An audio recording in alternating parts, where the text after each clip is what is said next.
Major funding for this program provided by the Moving Image Trust Fund. Additional funding for this program provided by the Arkansas Agriculture Department. Hello, I'm Tony Brooks, and this is Agri Arkansas.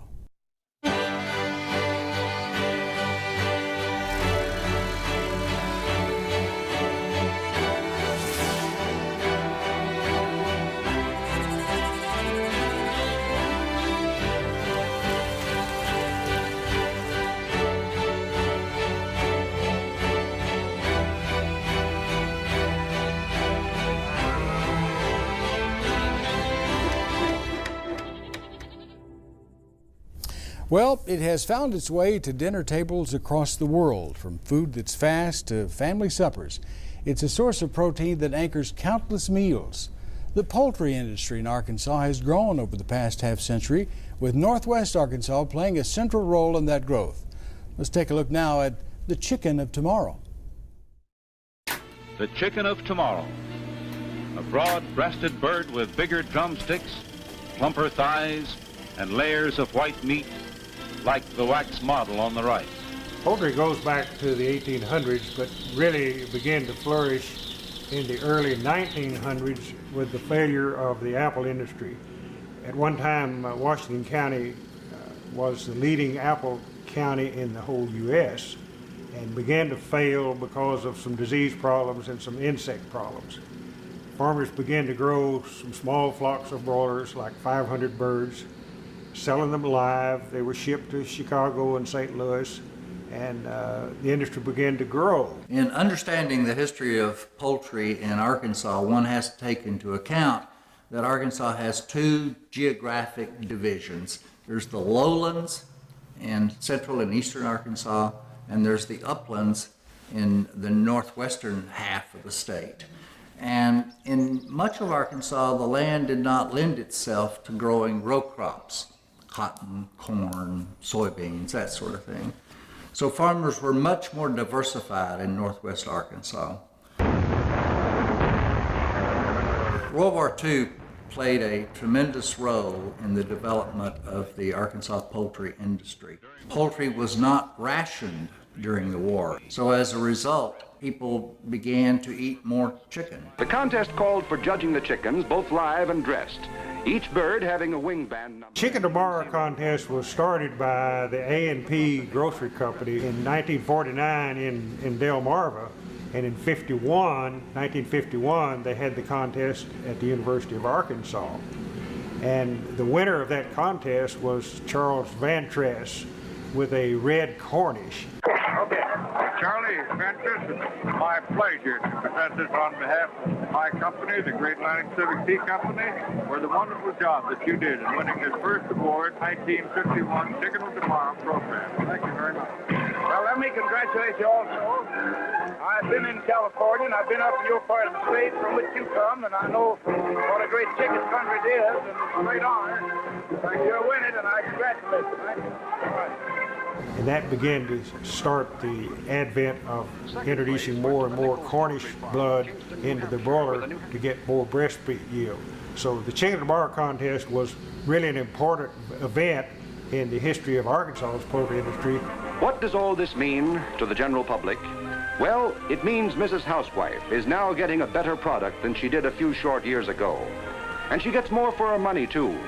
When she goes to the marketplace today, she finds poultry that was grown especially for its meat-type qualities. And when she fries it to a golden brown, there's nothing better. Well, that's our story.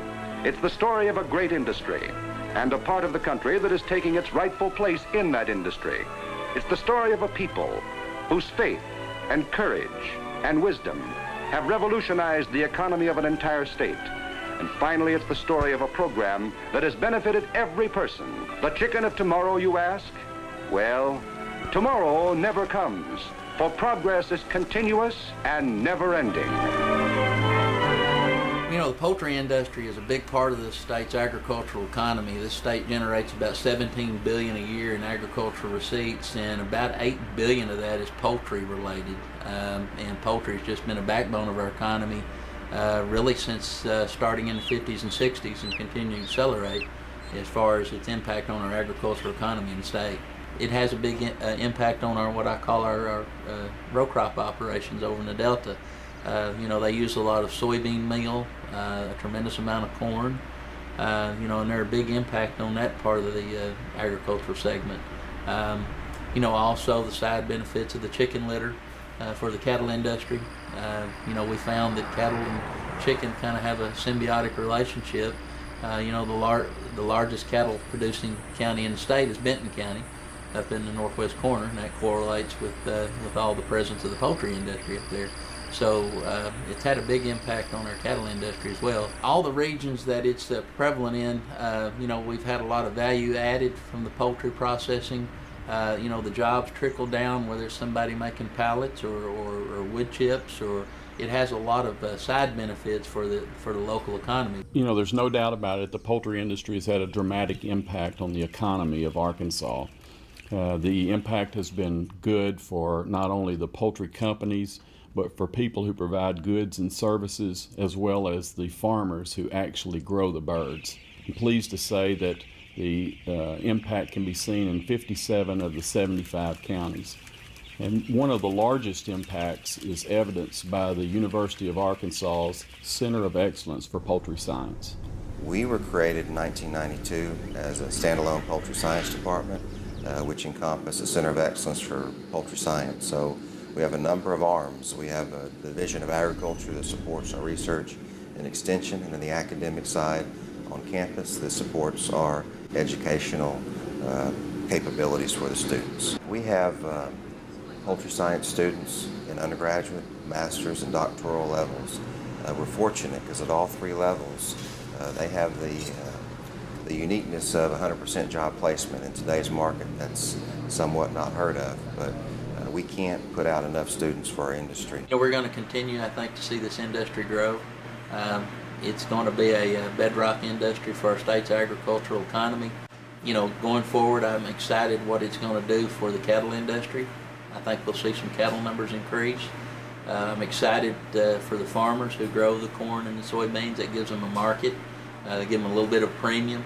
You know, and I'm excited overall for Arkansas, I think, for what we're going to be able to do. I mean, we're going to continue to see these companies add value to their poultry products. You're going to see, I'm sure, a lot more technology.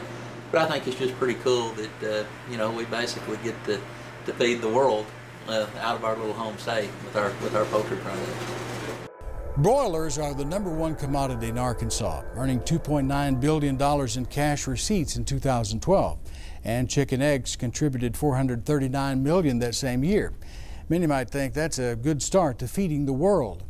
What is even better is the success of the poultry industry has had a positive effect on the cattle industry. The DeSalvo family in Conway County may be able to vouch for that. They have run a 13-acre cattle and hay operation and were named the 2012 Farm Family of the Year.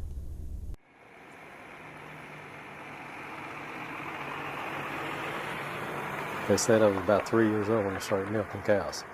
And I don't know, I just always loved, you know, raising cattle. And that's just what I grew up. Said I was going to have me my own one of these days. I did. Well, we started out with just regular commercial, and then my son Philip turned it into the ultra black breed, which is a fairly new registered breed. Dad had always been raising cattle his whole life. And at that time, we probably had 100, 150 head of mama cows. And some of those were mine as well, because I'd done started growing since I graduated high school, buying some cattle and implementing them on the farm. We run about 500 head of mama cows total. 200 of them are registered ultra black and Brangus. 300 of them are commercial cattle. We first started out, we had a cotton hoe, and then I had the horses, then went through the tractors. It's come a long ways. It comes down to hard work. We bust our butts every day at this, and there's no better way of life for our family, and nothing I'd rather be doing than out there busting my butt trying to make sure people like yourself got good, healthy food on your table for your family. You're either working for yourself or making the other guy rich. So you might as well work for yourself and reap some of the benefits. Plus, you don't have to fight traffic every day. You walk out the door and start working. We take great pride in not only representing our family, representing our community, representing our beef industry for the state of Arkansas, and representing what we believe is the best way to bring up our kids.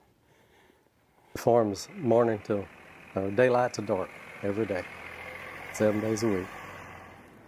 It's good to realize that there are people out there that recognize you, the hours you put in.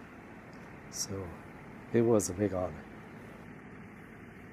Growing up, living right outside of Morrilton, a lot of my friends considered me living on a farm. Now, it wasn't until I met Philip that I realized I really didn't live on a farm.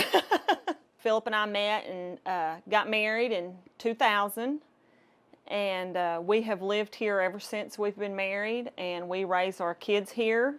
I do most of the paperwork as far as keeping up with our cattle numbers and who's calved and putting it into a computer software system. I try to stay really involved with the kids at school and our 4-H group.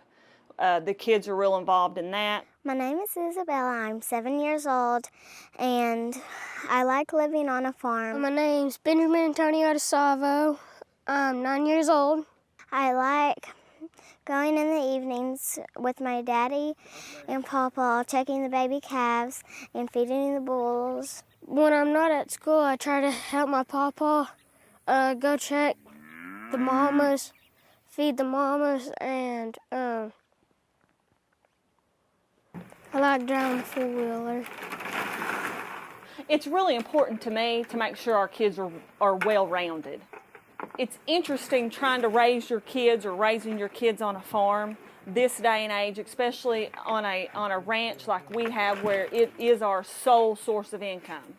Neither Philip nor I or Tony work off the farm. Everything we have comes from here. It's still us, families like us, out here busting our butts every day, doing what we love, because there's nothing else in this world we'd rather do. But we take great pride in knowing that you can go to a grocery store and feel confident in what you're buying to put on your table for your children and your family to eat. I know how proud that we are to be able to represent Arkansas in that manner. We're representing a whole community. Tony is the baby of 19 kids, and all of his family and all of the families around here. Philip leases land. All of our lease land is from family members. It's almost like we want it for all of them.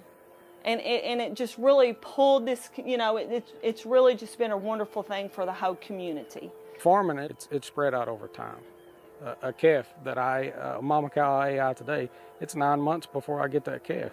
It's another 9 months past that before I make any revenue off that calf. A lot of stuff can happen in 18 months. So are we rich? No, but at the end of the day, would we trade this life for anything?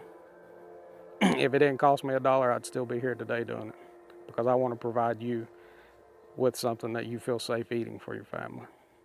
And that's why we do it. Congratulations to the DeSalvo family for being named the Farm Family of the Year for 2012.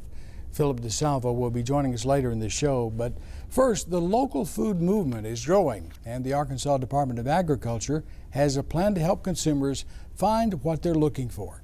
Let's take a look. Deli line 1 and deli line 1.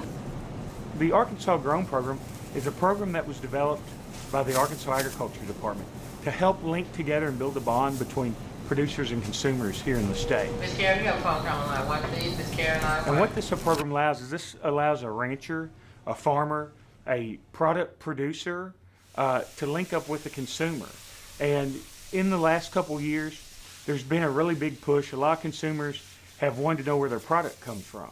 And now, not only are they wanting to know where their product comes from, and not only are they wanting that product to be local, but they want to build a relationship with the producer of that product.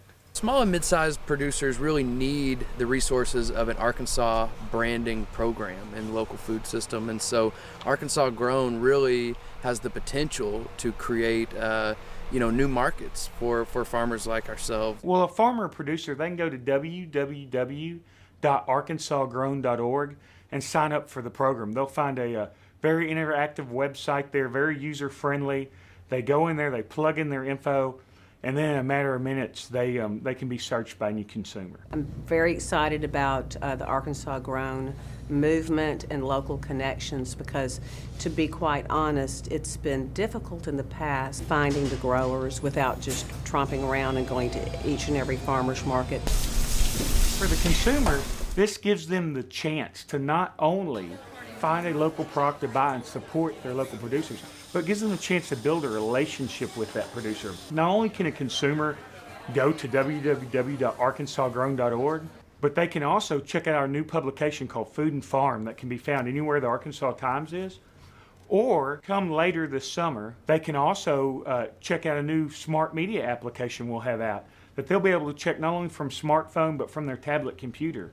And as in the past where the consumer had to reach out to us to get that info, with these smart media applications, we'll now be able to push info to that consumer. So instead of that consumer saying, oh, hey, it's April, I'm going to check and see if there's strawberries. All those consumers that have our smart media app, we'll be able to push out to them, hey, it's the month of April, strawberries are in session. Go check out your local farmer or your local farmer's market.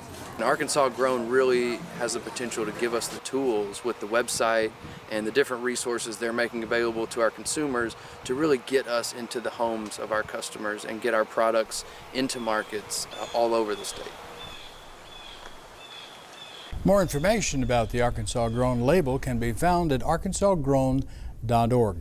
Joining us now is Preston Scroggin, the director of the Livestock and Poultry Commission in Arkansas, and Philip DeSalvo of the Big D Ranch and part of the 2012 Farm Family of the Year. Gentlemen, welcome. We're certainly proud to have you here with us. Preston, amazing fact there, poultry accounts for $8 billion of $17 billion in agricultural receipts in Arkansas. A tremendous number, and that number's growing. It is growing with the recent announcement in Northeast Arkansas, Pico Foods. We're looking at probably another 600 to 700 houses being built. A lot of those are being built right now, and it was a big announcement for Paragould, Pocahontas in that area. And we'll have more implications as it goes forward.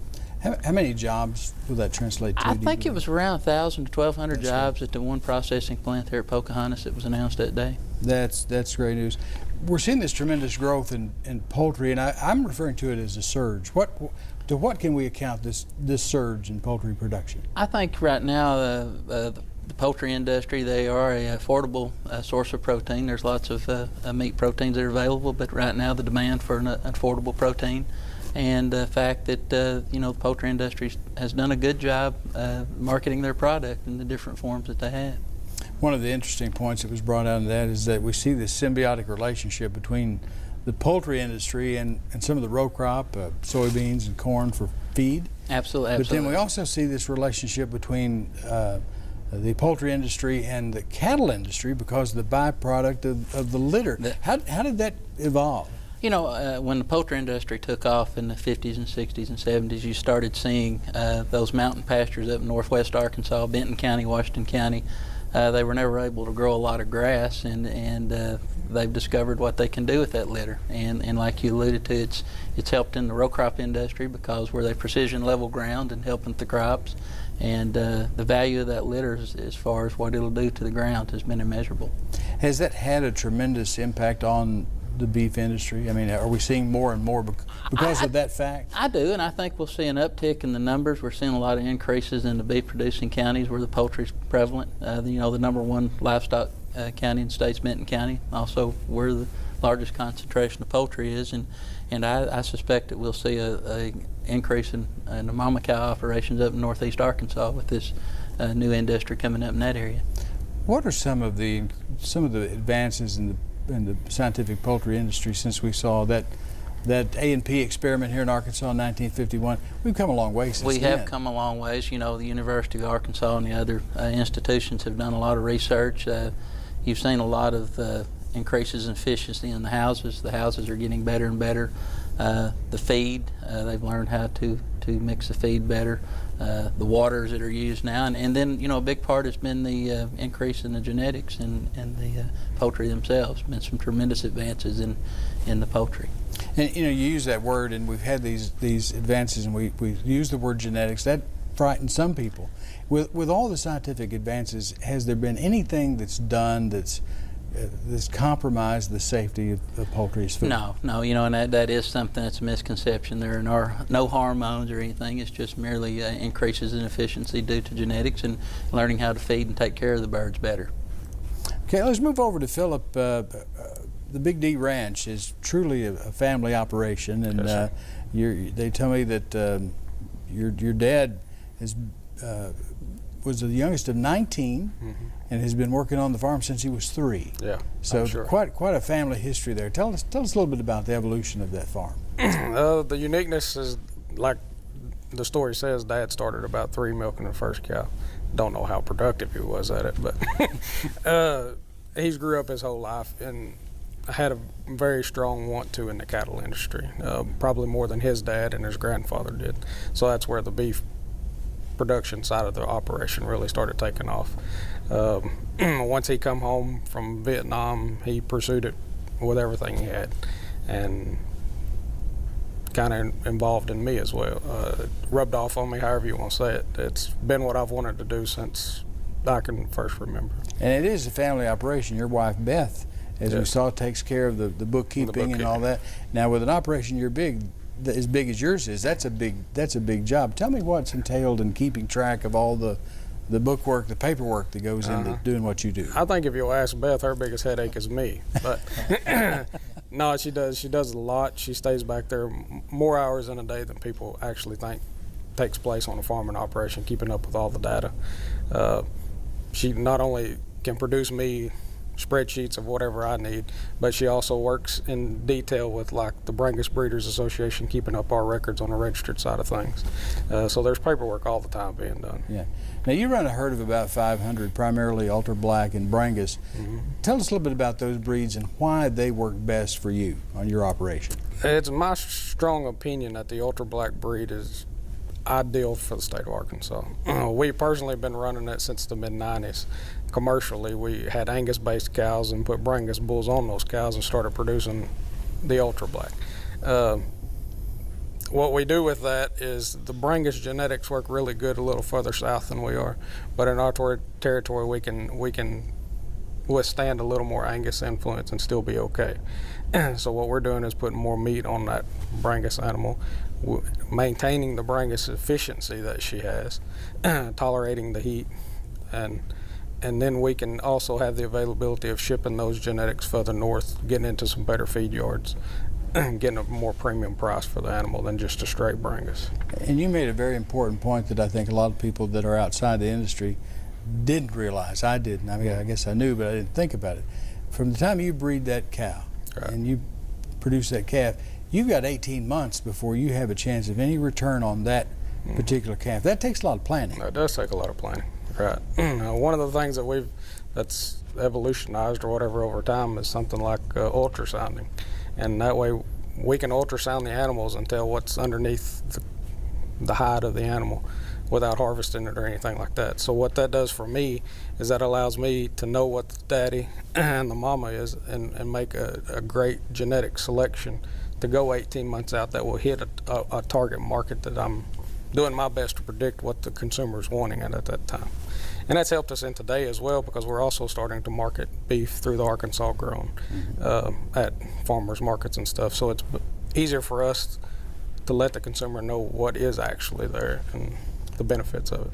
Being selected as a 2012 Farm Family of the Year, that gave you a forum to talk about your industry, talk about what you do. What do you think are some of the things that consumers may not understand about the beef industry? Points that you wanted to make sure they understood. Unfortunately, it's only a 10-minute segment. No, the biggest thing is how every day, especially, I mean, in all aspects of agriculture, but especially in the beef cattle people, we wake up every morning trying to figure out how we can do our job better to meet the needs of the consumer and to be as efficient as we can with the new technology that we have at hand today. 50 years ago, they didn't know a lot as we do today.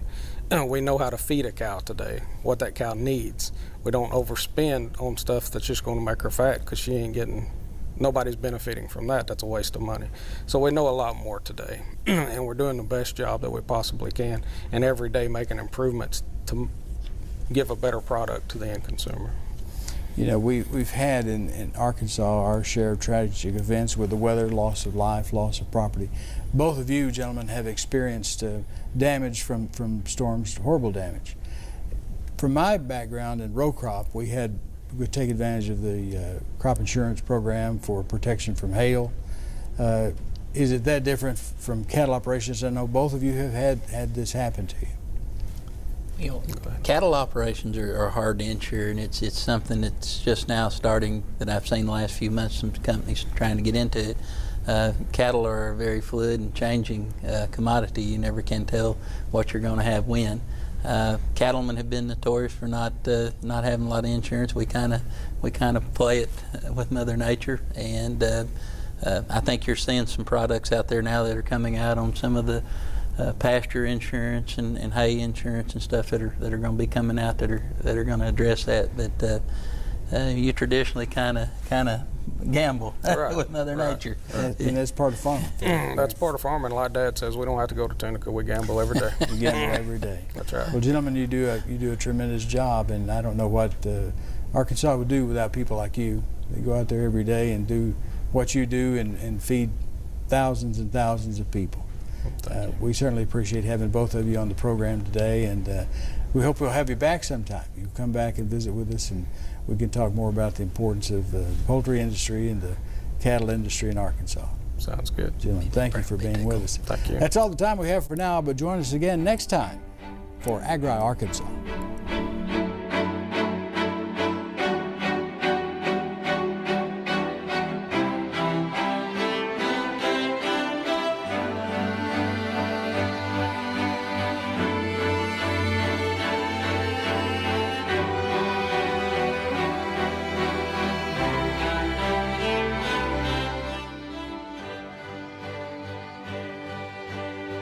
Major funding for this program provided by the Moving Image Trust Fund. Additional funding for this program provided by the Arkansas Agriculture Department.